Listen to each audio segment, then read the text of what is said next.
The Homewood-Flossmoor Parent Association presents Managing Mental Health. This is Dr. Jerry Anderson, and I am honored to have the privilege of introducing our guests for tonight. Dr. Holly Houston is a clinical psychologist and founding director of the Anxiety and Stress Center, a diverse, multidisciplinary mental health group practice established in 1990. Dr. Houston treats anxiety and mood disorders, stress related illness, relationship work problems, abuse, trauma, and issues of sexuality and gender identity using a variety of well established short and long term interventions with multicultural competence. Dr. Houston supervises other clinicians and consults with other professionals. Our next guest is Mr. Noor. Mr. Noor works with children and adolescents who have experienced trauma and abuse. He has completed substantial therapeutic work with children and their families and often utilizes both behavioral and family therapy methods to ensure that clients show improvement in all facets of their lives. Mr. Noor assists clients in working through emotional trauma and coping with the stress of academic and social pressures in the community by working with them in their homes, schools, and social centers. We also have with us tonight Dr. Melina. Dr. Melina is a licensed clinical psychologist, founder and clinical training director of Touch Wholeness Psychological Services, and a past president of the Chicago chapter of the Association of Black Psychologists. Dr. Melina has served as a clinical supervisor at a psychiatric hospital, staff psychologist, and an assistant professor at a university. Dr. Melina has over 12 years of experience providing individual, family, and group therapy, as well as psychological evaluations. And our final guest this evening is Ms. White.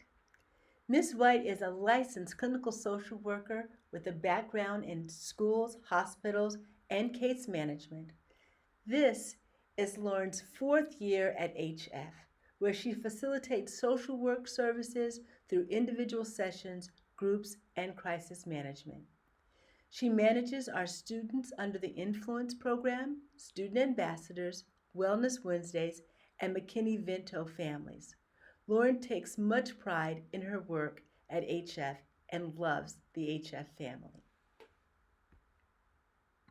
We're so glad that you could be here with us this evening.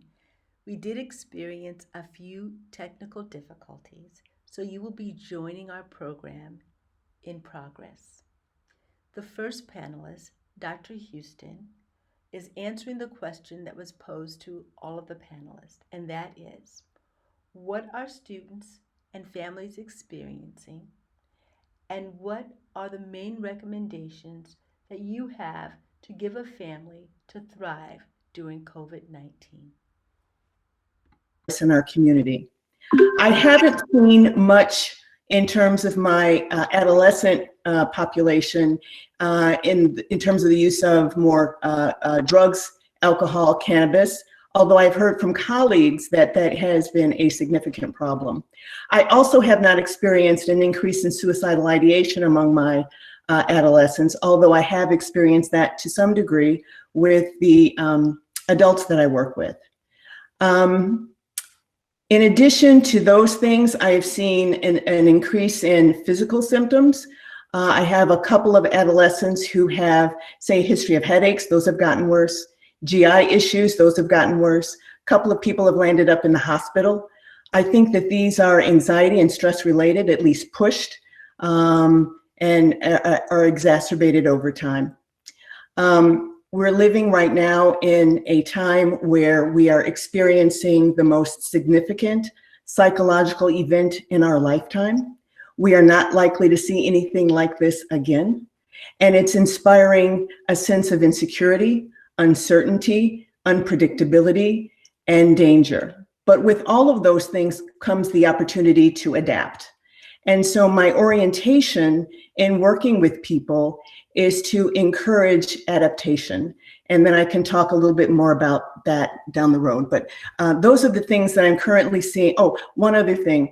everyone is talking about the negative impact of isolation.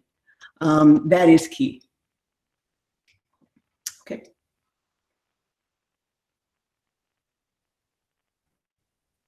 Okay, so why don't we go ahead and let our next guest speak, Dr. Noor. Thank you. It's actually Mr. Noor, but that's okay. I appreciate any extra applause that I can get. I don't know that I could say it any better than what Dr. Houston said as far as what I'm seeing. Everything she said is exactly the same as what I'm seeing: increased anxiety, increased depressive symptoms, increased stress. I'm also seeing a lot more conflict within homes, where, you know, we used to see a home that had just a few problems or just occasional conflict. It's now happening a lot more frequently, and we're having almost daily issues where adolescents and parents are kind of going back and forth, struggling to figure out how to deal with this. I'm noticing a lot of what's bothering people is, like Dr. Houston said, the lack of, or the increase in isolation, but also the lack of support. What it seems like COVID has done has taken away a lot of the positive supports and positive coping skills that we used to use on a regular basis. And because of that, we don't know where to go. We don't know what to do. And we've lost these supports that we used so regularly. And when they're gone, we don't quite know what to do or how to find new ones, which I think becomes a really important part of coping with this and getting through that. But we'll talk a little bit more about that as we go on. I think that in addition to what we've already stated, I am seeing a little bit more substance abuse in the adolescents that I'm seeing. It's happening in relation to coping, but I think it's also happening in relation to boredom. I think just not having much to do for my adolescents, the loss of that social component, the loss of being able to see their friends as much as they want to, even if it was just in school on a regular basis, has really hit them hard, and they don't necessarily know how to deal with that. So whether it be out of a need to cope or a need to just have something to fill time, I am seeing more alcohol use, more cannabis use. That's become a little bit more regular. I haven't seen as much of the increase in suicidal ideations as I know some of my colleagues have. So I know it's an issue that adolescents are experiencing right now. And I think the other thing that I'm seeing is, while I'm dealing with adolescents and what they're going through, I'm also dealing with a lot more family issues. It's not just adolescents anymore, as parents and grandparents and family members try to figure out how they're supposed to deal with what's going on while still dealing with their own issues, while dealing with work issues. And I think that trying to find a balance in that within the family has become a really big issue that most of the families I work with are struggling with. So, yeah.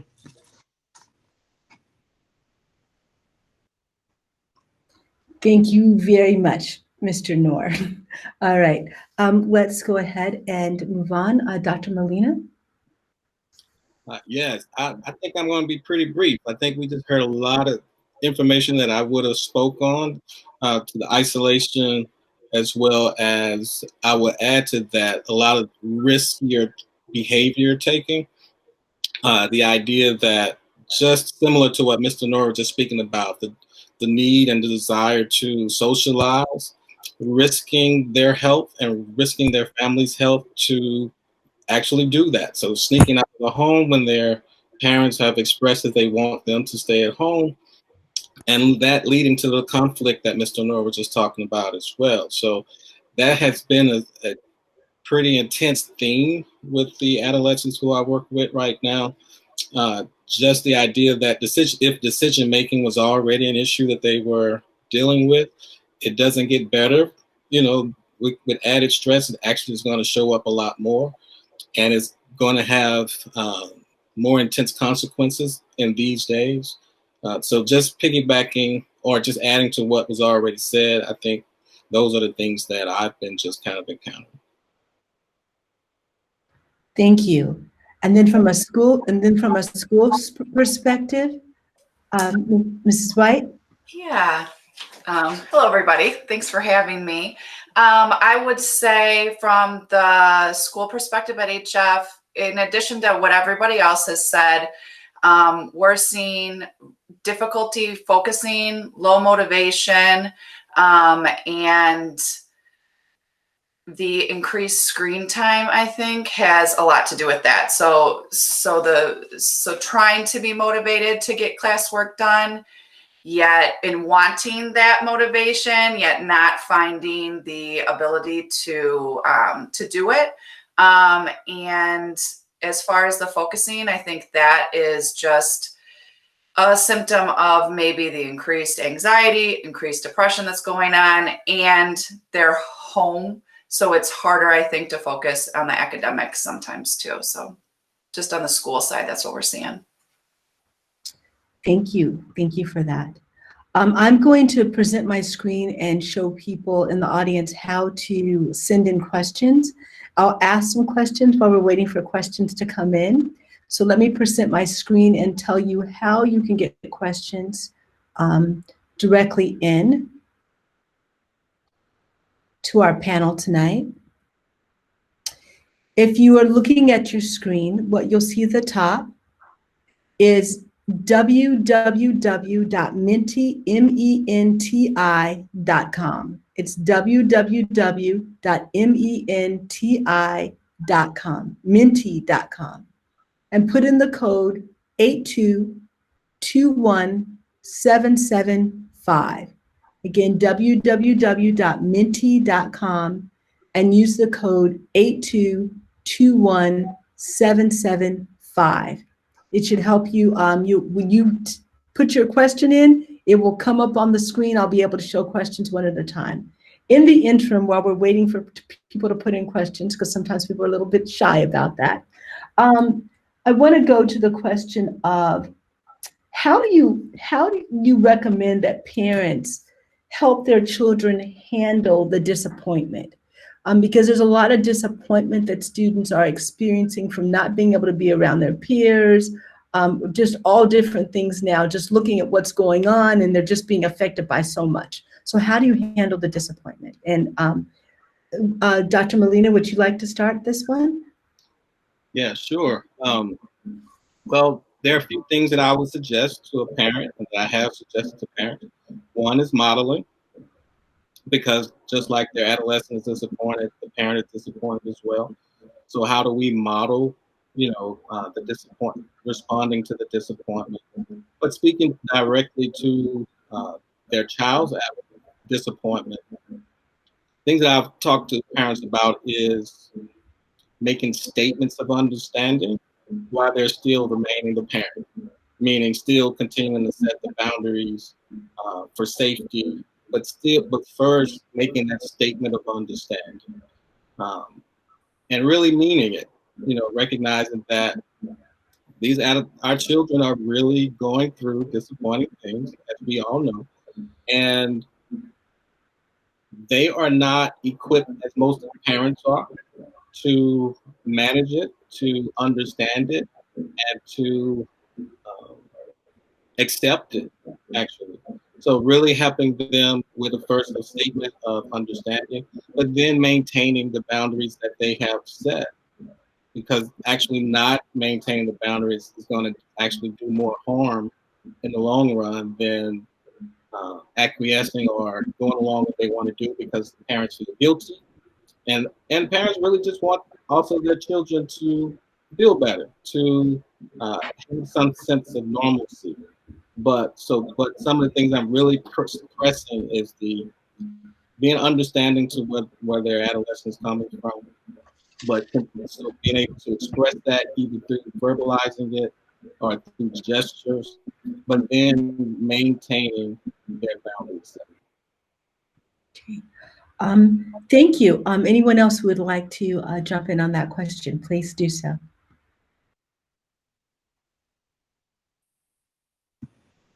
I love the answer from Dr. Molina regarding modeling, and I think that it's something that's going to come up a lot as we talk tonight. So yes, I love that.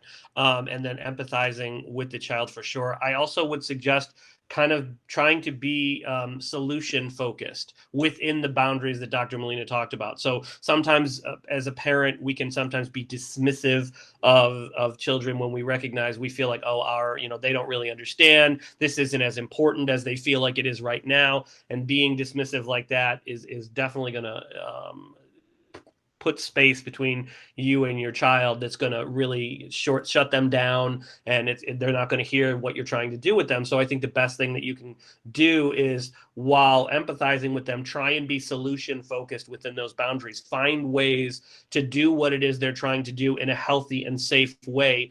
If they're trying to see their friends, okay, let's work on how you can see your friends safe and healthy. Can we do a Zoom call? Can we do some kind of FaceTime where you're getting to see them? So not giving them all of what they want, but trying to find a way to safely giving them a little bit of what they're trying to get within, again, those boundaries that Dr. Molina talked about. Okay, thank you. So one of the things that we've noticed is that sometimes when people are having this anxiety that they're not dealing with, that it can lead to some disruptive behavior. And I heard Dr. Molina speak a little bit about setting boundaries, but can we have a little bit more information about how do we deal with this disruptive or even unusual behavior that we're seeing in our kids that we're not accustomed to seeing in them? Let's see, this time, do we want to have whoever would like to start, feel free to jump in.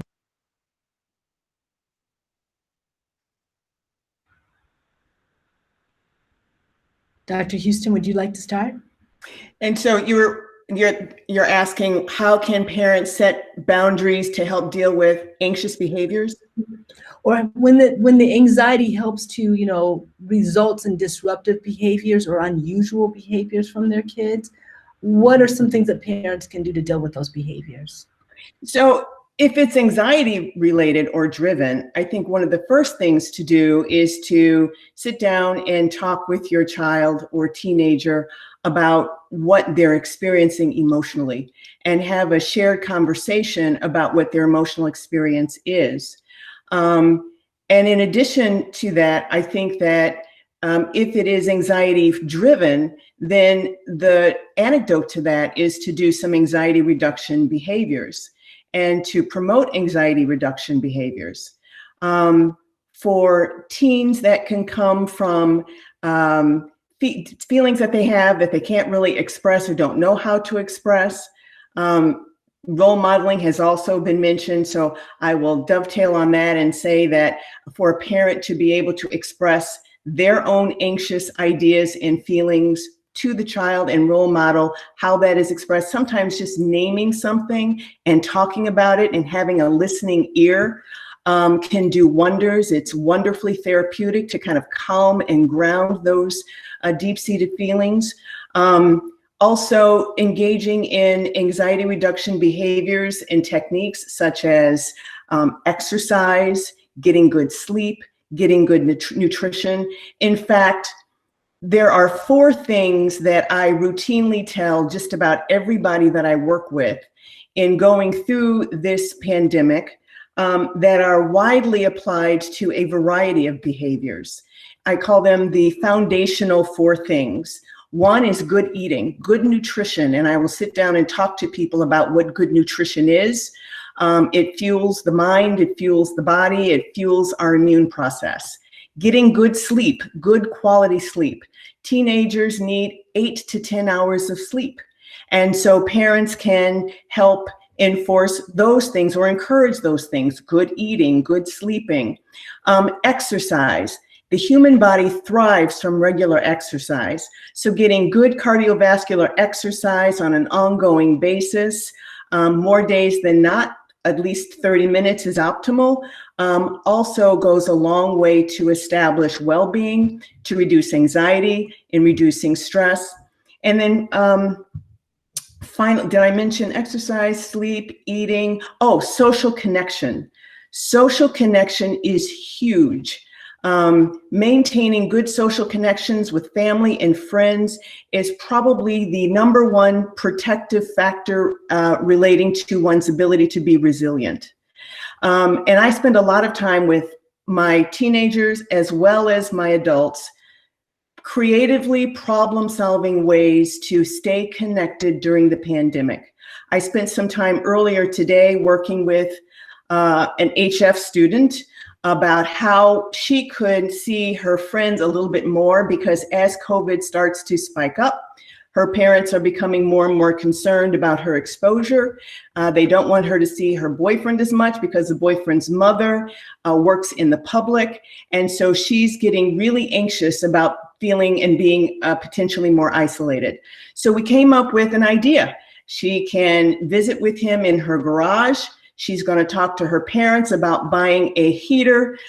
We talked about maybe projecting a movie on her computer, and even having some snacks where she can set up a table so that she can stay connected. So those 4 things: eating, sleeping, exercise, and working really hard to stay connected. So, And parents, and the more that parents role model those things, the more the kids are going to do those things. so Dr. Anderson, before we go to the next one, can I speak a little bit about the boundaries setting?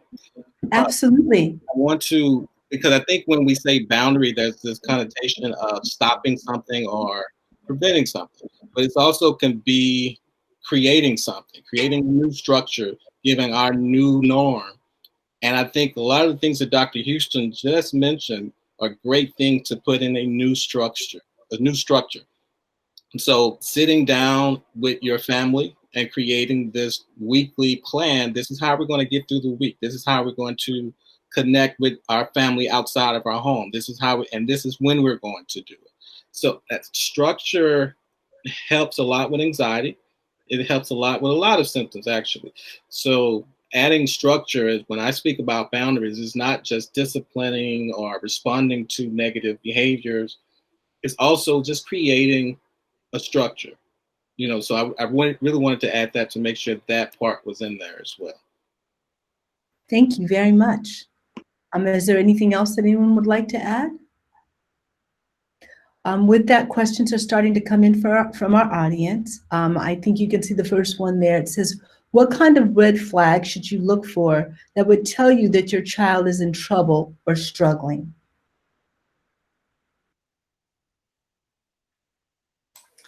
I can start by answering academically how you can do that. I know that the attendance, grades, and some difference in motivation and engagement in school will be big signs of mental health concerns right now. I know that it's difficult to know attendance right away because sometimes our students appear to be on the screen engaging in class, and they may not be just because of the situation that we're in. So to have your Power School login for your kids to kind of double check that every day, and you will also be getting robocalls and calls from deans and adults. However, I think just to be kind of proactive with that, I think academically, those things are going to be your first red flags that we see, and that are some signs that there could be more mental health issues going on. Thank you. Let's see what our next question is here. Can you give some tips on how to move from depression and lack of motivation from the pandemic in relation to school remote learning and move into the adaptive stage of coping and success with school?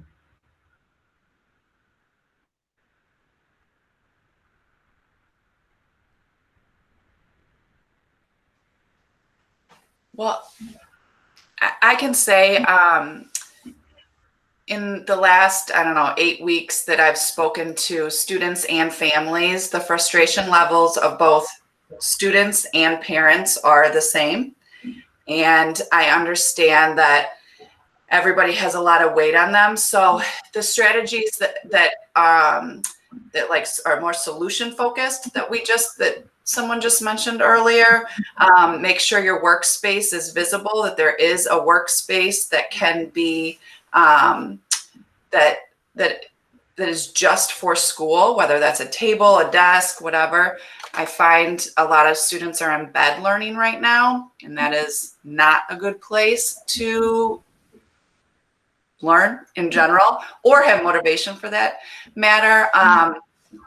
Make sure that along with the modeling that we're talking every day about what's going on at school, just like a normal day. Set those routines as much as like not pandemic normal as we can. Getting up in the morning, having breakfast, getting ready like we're going to school. All of these things help create a sense of routine, calm the anxieties, and give more success. But I would say, yeah, workspace, routine, and daily check-ins are the 3 things that I've been recommending over and over. Okay. Thank you. Let's see what the next question we have here.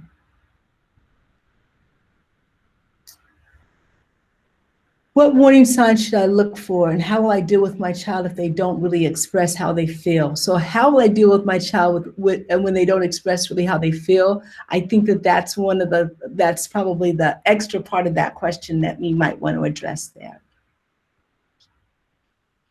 Well, as far as what I'm seeing that we're really on the lookout for with a lot of my adolescents is completely pulling back from things that they used to enjoy, they used to be excited about, and then an increased isolation piece that is even worse than what the pandemic is doing. So obviously, if they don't have an opportunity to see their friends as much as they normally would, that's bad enough. But if they all of a sudden don't want to do anything and they don't want to stay, they just want to stay in their room and they don't want to do anything that they used to think was fun, then clearly that's going to be a warning sign that things are getting worse, and something that we would want to deal with as parents. As far as how to do it if they won't talk about it, I think that I'm going to say it again. I think that the modeling piece comes important into this. You want to be a model for how you want your children to act. If they're isolating and pulling away, then you would be it would be advantageous for you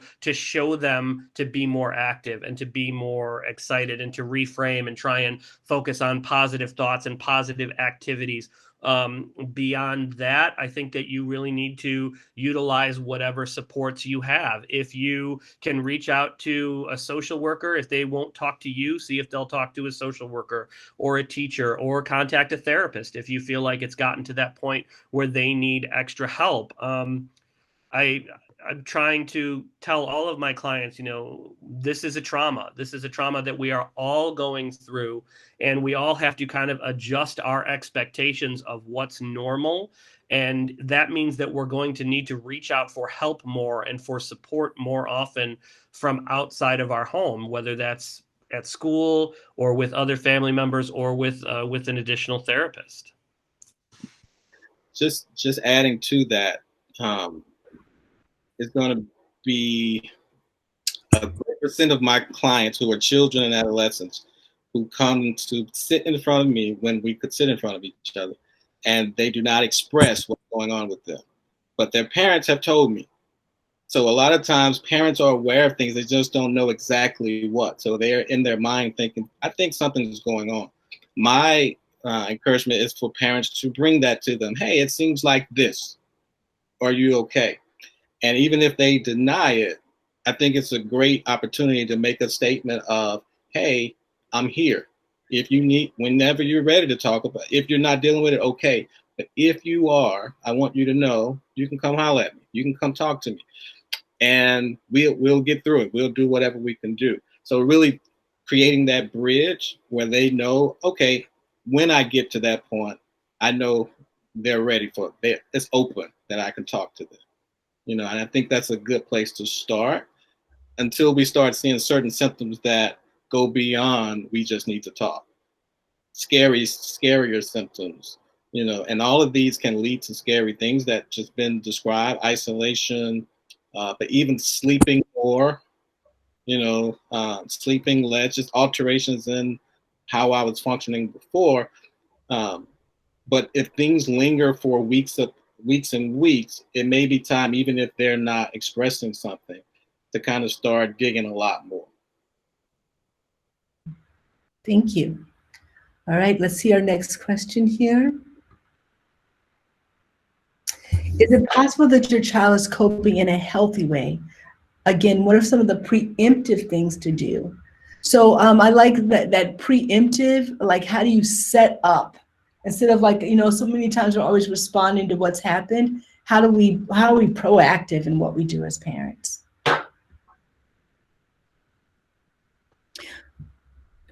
Well, the things that I had mentioned before in terms of the 4 foundational things are preemptive things.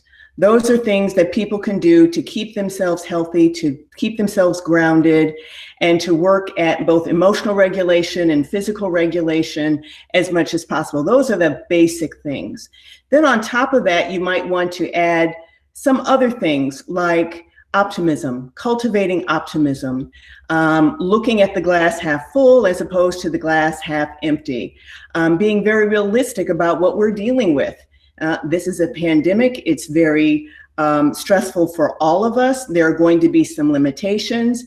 And yet within that, there are things that we can do. We can structure our days. We can create a flow. We can reach out to our friends. We can learn new activities. We can challenge ourselves to do things differently. And so we can also create other ways of coping, like gratitude journals, where we're identifying 3 things a day that we are grateful for to keep positive thoughts and positivity flowing as much as we can. Let's see. I think those are the main things that I can think of in terms of just continuing to promote wellness and mental health. You can also add some other things like meditation, other stress management interventions, like breathing, phone apps. There are a bunch of phone apps that are really, really good. There are 2 to 3 that I recommend that can be used to decrease stress, anxiety, depression, or as preemptive measures. One is called the Virtual Hope Box. It's got distraction, inspiring sayings, relaxation interventions, coping tools where you can put in, like, I'm feeling pretty angry, and then you can press one of the icons and it will give you some coping skills to deal with anger. These are very safe. They are shown to be very valid. They were created by the Department of Defense in addition to the Veterans Administration to help veterans. They were so popular and so effective that they've been widely recommended for other people, the general public as well. So that one is called the Virtual Hope Box. There's another one called mindfulness practice that is very good, and it teaches all forms of mindfulness. And then there's another one called Breathe to Relax that teaches all forms of breathing to calm and ground when you are just feeling the need to be centered, as a regular practice or as an intervention for specific symptoms like anxiety, depression, stress. I'm sorry, I misspoke about one of those. It's called Mindfulness Coach. I'm sorry. All right. The rest of that question were red flags to look for. I just wanted to mention a couple others.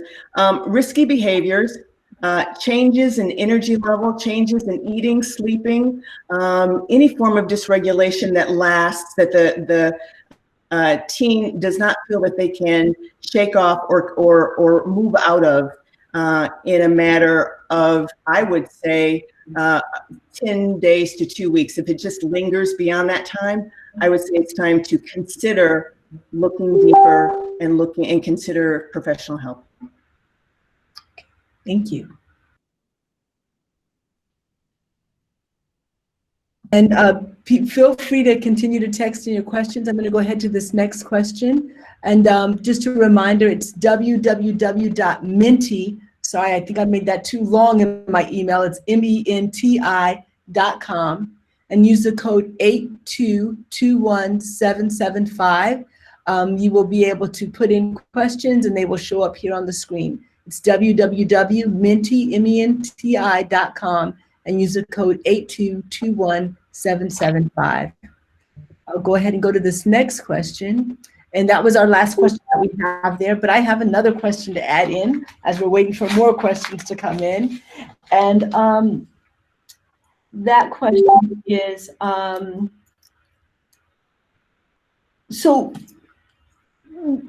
screen time. Just want to know your thoughts on your thoughts on screen time. It's like a certain amount of that screen time is necessary for students to do their work at school. But what about screen time beyond that? You know, we know those games get those endorphins going sometimes for kids, but how do we as parents manage that?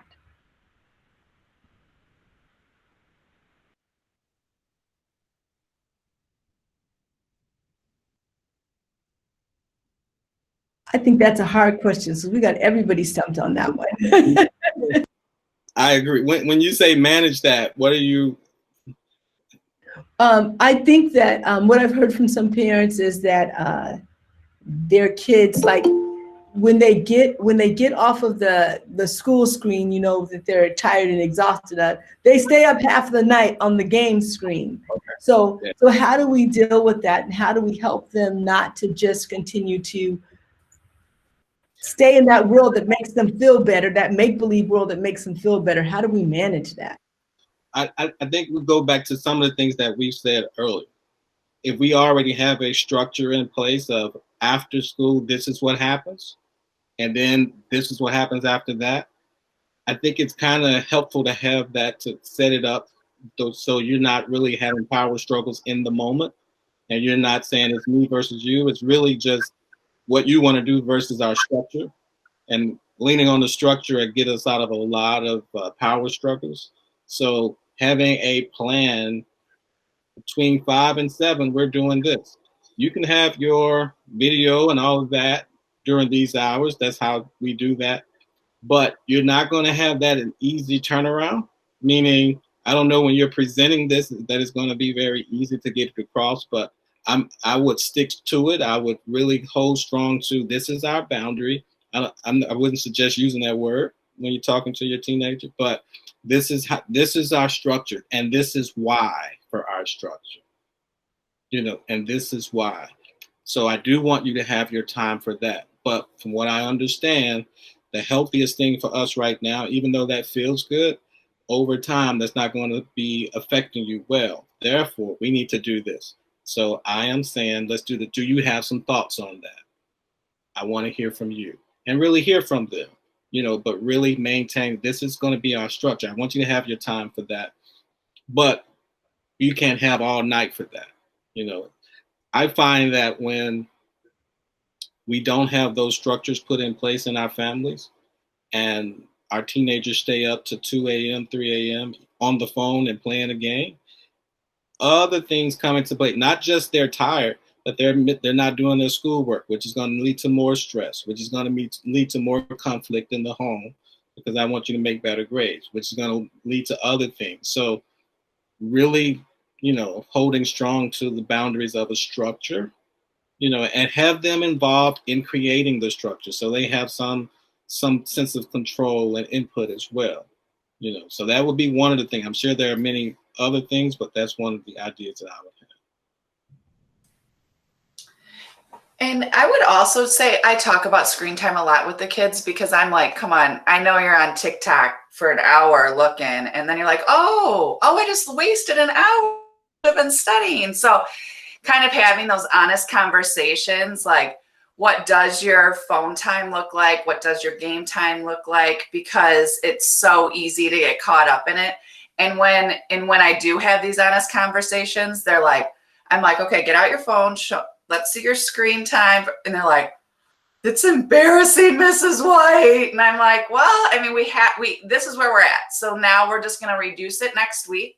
This is what we're going to do to reduce it. So having these honest conversations, because we all know that we can lose an hour on our phones without adults and not even, you know, and just be caught up in whatever it is you're doing, emailing or whatever. whatever social media. So it's a lot worse for them. So having those honest conversations and really pinpointing what they're doing and when they're doing it, because a lot of kids are reporting that they feel like they're on their computer all day long, like from the very time they wake up until the time they go to bed. And so I kind of challenge that in some ways. I know they are, and I know they have a lot of work, and I know that they're doing a lot of work, but I also know that there's a lot of other extra stuff in between. And so to kind of know what that extra stuff is and know how to kind of do something different to get off the phone. Like during our school breaks, I said, don't get on the phone right away during our 15-minute break. Get up, get moving, walk outside if you need to, you know, kind of reset yourself, because it is hard. We all know it's hard. And kind of going back into their phones or back into their games is just an escape from it, which then makes it feel all day long. So yeah, have those honest conversations about what it really does look like too.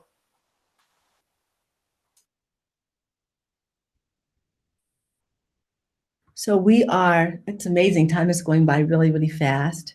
I want to give us an opportunity to just, if there was something that you wanted to say to a young person who might be watching this with their parent right now, if there was something that you would say that you would think would be helpful, what would that one thing be?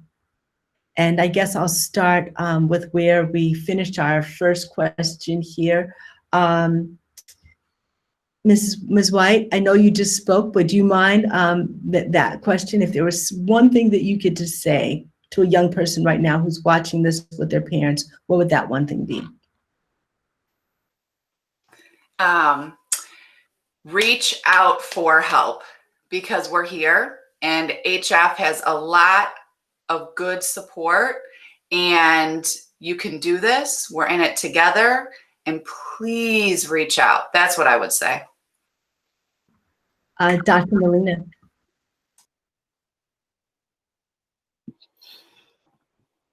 Great question. And there's a lot of things going through my mind right now. What would be helpful, what would be beneficial. And the thing that just keeps popping up is we're all going through it. We're all going through it. And because we're all going through it, you're not alone. You know, a lot of us are feeling similar feelings. And I'm hopeful. I think things will get a lot better at some point, but just continue to maintain right now. Thank you. Mr. Noor? I think one of the things that I've said to every client that's come in my door in the last 6 or 7 months, adolescent, adult, child, is to recognize that these are traumatic times. And when we're in traumatic times, you have to adjust your expectation upon yourself. We're not going to be the best versions of ourselves right now. We're too busy just trying to be in survival mode. And so it's important to remember that when you're trying to get through your day and you find yourself so much more exhausted than you were before all of this happened. You're doing better than you think you are, and it's okay to adjust the expectation on yourself, to give yourself a little bit more leeway and give yourself a little bit more understanding and acceptance as we all go through this difficult time. Thank you. Dr. Houston. So I've had a little bit of time to think because I got to go last. I think I would approach this and emphasize the historical moment that it is. We are living in a time that is going to be referenced in history for many, many years.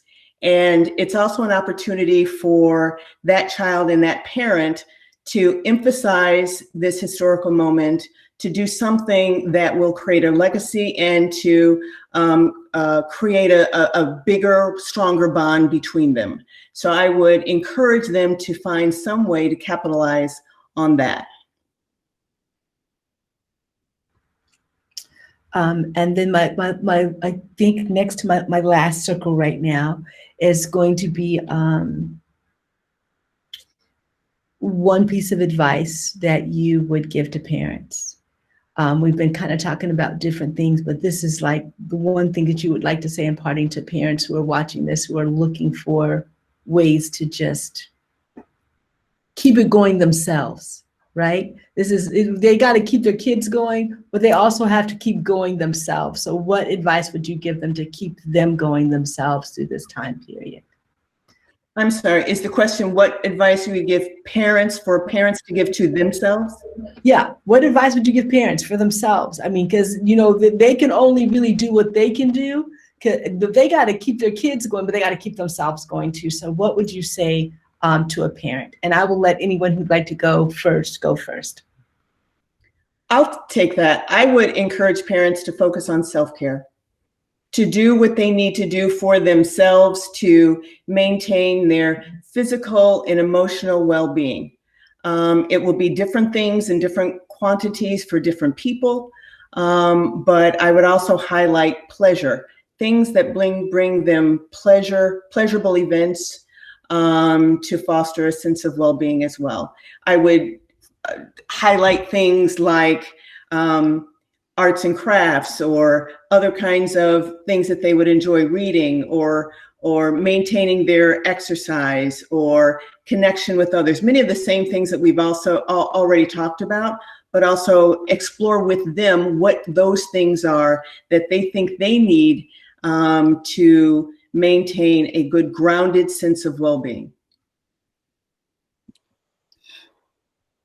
I feel like it's kind of cheating, but I feel like the same one I used to give to the kids, I would also give to the adults about adjusting expectations, realizing that it's okay to not be the best parent that you were back in 2019. It's okay to know that you're going through things too, and to adjust beyond that. But I also think, because I don't want to use the same one twice, I would also tell them that the importance of modeling is that whatever you do, your kids are seeing it.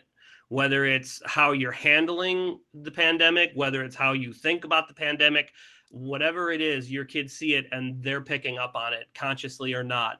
They're going to follow your lead on a lot of these. So if you have good habits, if you can do the self-care that Dr. Houston talked about, then you're going to be in better shape teaching that to your student.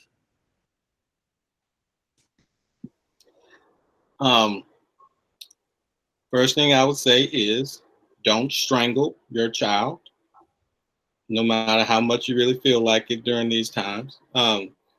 But seriously, get help when you feel like it would be beneficial. It is okay to get help for yourself, but also for your child. Actually, it's the healthy thing to do. It's the appropriate thing to do if things are getting to the point that you're not functioning as well. And as well is relative to the time that we're in, but it is okay to get help. I will say to piggyback off of Dr. Molina about the get help part, if you do need some resources or you feel like that you do need that help, you can reach out to me. You can email me. I regularly refer to Dr. Houston and her practice. Dr. Molina is on my resource list. I have a resource list, so I want you to know that I'll just email it off to you and you can go from there. I don't want it to feel like it's more of a stressor to try to find help, because it's just one more thing on your to-do list. So let me help you, let the social workers help you. We do have a resource list for that. And then I would also just say if you're not taking care of yourself, like Dr. Houston said, and using self-care, but if you're not taking care of yourself, we can't take care of others. So know that and be kind to yourself around that too. So I just really want to thank all of our guests tonight. Dr. Houston, Mr. Noor, Dr. Molina, Mrs. White, thank you so much. I am sure that everyone who was listening tonight heard something that could be helpful for them. We really appreciate it. We'd like to make this available just to parents who maybe weren't able to be here tonight to watch this. with the HFPA. So we would like to do that too. So thank you so very much. And I see that we have our superintendent here in the room with us, and we have about a minute. So Dr. Mansfield, would you like to say anything? No more so than I really appreciate the efforts of the panelists. I mean, this is something that you guys as professionals deal with on a daily basis. The one thing that I did hear is to look for the positive side of this. And I am thankful. If this had happened 5 or 10 years ago, we all would just be home on the telephone because the technology would not be available to even reach out to this degree. So to have these kind of lifelines and contact lines available is simply phenomenal given the circumstances. But certainly thank you for all your work. We try really hard here at HF, and I think this is a great example. We've got some tremendous people online as resources, and we'll continue to move forward. Thank you, Dr. Anderson. And finally, to the HFPA for sponsoring this event tonight. Thank you very much for all your assistance and everything in putting it together. We just want to keep going and be hopeful. What is that little saying, that this too shall pass? That we're going to make it through this. And that is what people just need to keep in mind and keep ahead of them and stay hopeful. So thank you, everybody, for being here tonight.